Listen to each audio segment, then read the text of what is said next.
Hello, my listeners. I am Stephen Kamore from Counseling Research Institute of Kenya.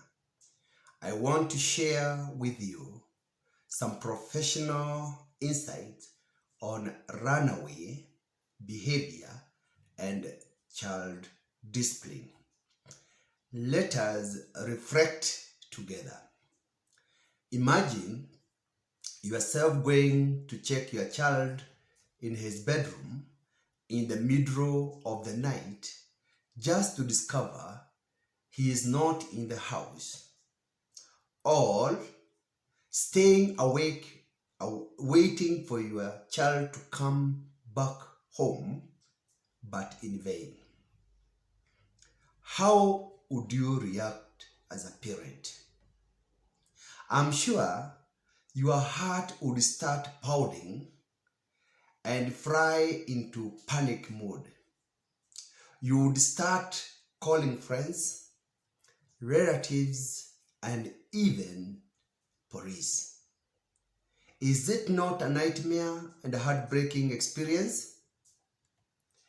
Runaway among children is a common challenge in our society today. In our counseling office, we have been handling this kind of children and their parents. Runaway children can be found in any family, irrespective of the social status or even how one is committed in parenting. Some people, however, out of ignorance, tend to think that runaway is a sign of effective parenting. This is an erroneous way of thinking. Whether or not your child has a runaway behavior or has threatened to do so, or you fear he might run away, it is important to listen to this insight. Remember, my listener, prevention is better than cure. Runaway is an issue that requires special attention. This is why I want to shed more light on this issue from a psychological perspective. Parents view runaway as a form of rebellion, indiscipline, or even work of the devil. I partly agree with these views, but I feel the problem has deeper psychological implications. From the psychological perspective, runaway behavior could be a child's expression of frustration in day-to-day life. This could be at home, it could be in schools, or even among the peers, or even in the neighborhood.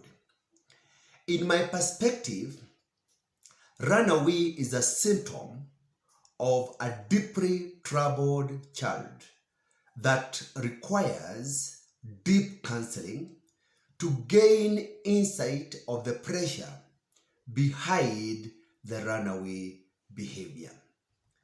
Let us reflect on forms of runaway behavior commonly expressed by children. 1. Run away from adult authority and go on spree, and probably often with a companion.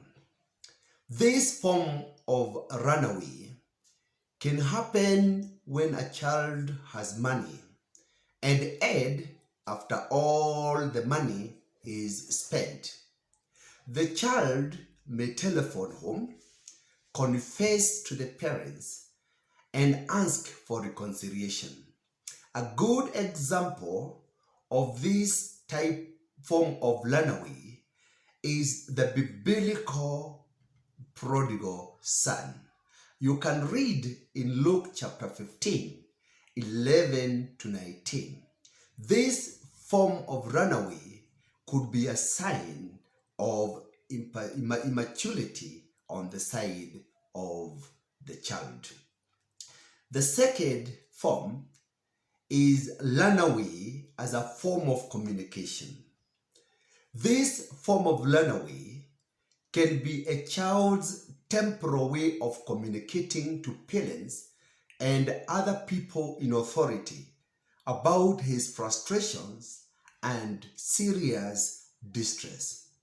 Mostly, it is characterized by repeated episodes as children try to express their frustrations in homes and schools. So if the children are not given the attention they require, if they don't have an opportunity to pass the message to the parents and significant others, it might become a chronic form of runaway.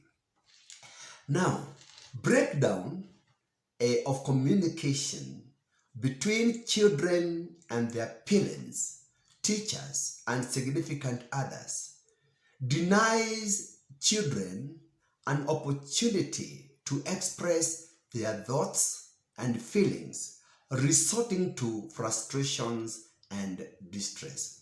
In other words, what am I trying to conclude? That a runaway can be a way of avoiding distress associated with life frustrations at home or even in school or even in the neighboring or surrounding environment. The third form of runaway, we call it runaway as a psychological disorder. Now, psychological disorders are conditions characterized by abnormal thoughts, feelings, and behaviors. And therefore, a runaway in this perspective is seen as a symptom of mental disturbance and requires serious assessment by a professional counselor.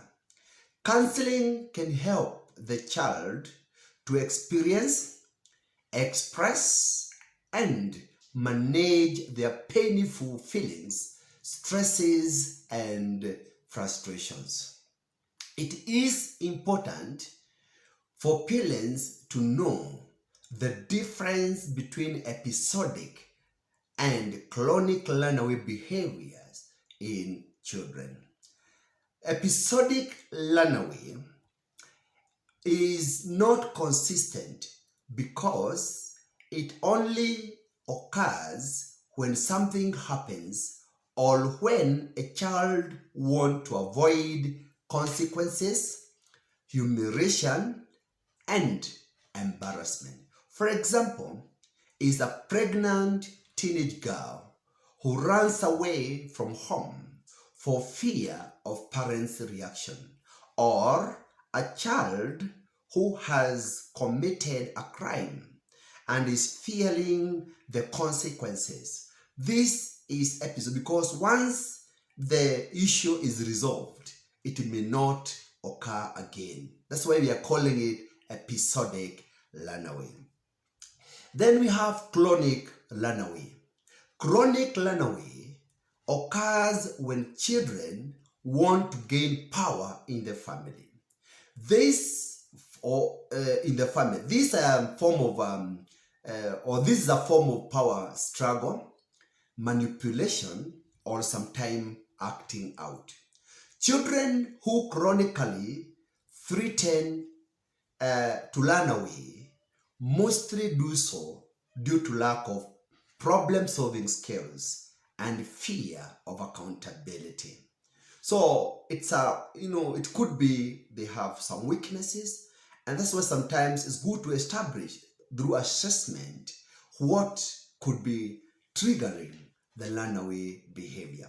Such children may threaten their parents with statements like this, and I put it in quote, "If you make me do this or that, I will run away." My listener, some parents, out of fear, may ignorantly engage in bargaining and negotiation with their children and end up compromising their authority as parents. It is my advice that such should be avoided. In conclusion, it is important for parents and children and even caretakers to know that children with a runaway problem can be helped through professional counseling. Since family is a system, parents may also benefit from counseling insight, especially on how to handle runaway children. I have shared more on this in one of my books, The Art of Parenting, Volume 2. You can always access this book by calling me through the number in this video, or visit several bookshops like the Shania Bookshop. You can go to the Catholic Bookshop in Krugoya, in Muranga, and I'll be able to praise more of these books in other outlets in the country. It is my sincere hope that the insight shared in this presentation will go a long way in helping parents, guardians, teachers, and other caretakers to understand and deal with runaway children in our society. I facilitate empowerment seminars on parenting in schools, churches, and community forums. For consultation and facilitation, kindly feel free to contact me through the number provided in this video. Remember, my listener, to follow my Facebook and YouTube account, Stephen Kamore. Subscribe for free to ensure you don't miss upcoming episode. You can download and share my videos for free. Also, follow and like our organization's Facebook. It's very rich in information. Counseling Research Institute of Kenya. Go there and follow. Thank you. Kindly share this video with a friend. Be blessed.